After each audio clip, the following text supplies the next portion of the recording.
Our pastor, he couldn't house guest speakers. Whenever a guest speaker would come, he would ask me if I could house them, if I could put him in our home. I got to meet a lot of the pioneers of those days. 1963, for example, Brother Nava was 71 years old. Oh, wow. He came to our home. He knew me as a little boy, a little baby. And so throughout the years, he saw me grow and become a Christian, and now I'm in the ministry.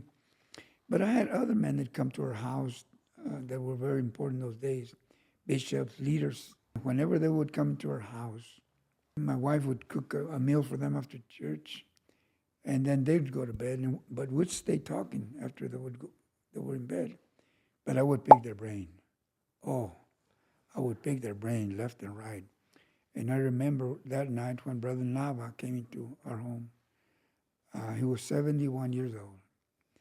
And I asked him, what is the secret for you to live so long? I was 22 years old.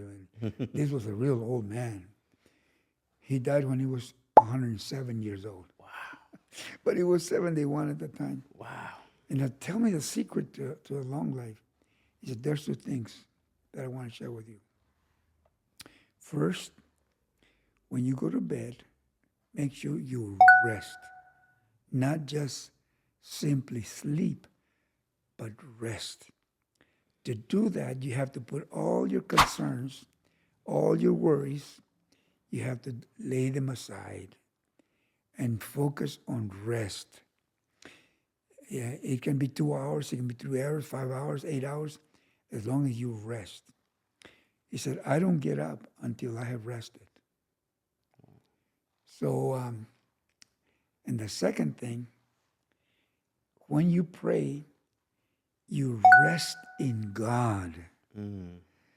Make sure you rest in God in prayer. So when you sleep, your body gets restored. When you pray, your soul gets restored.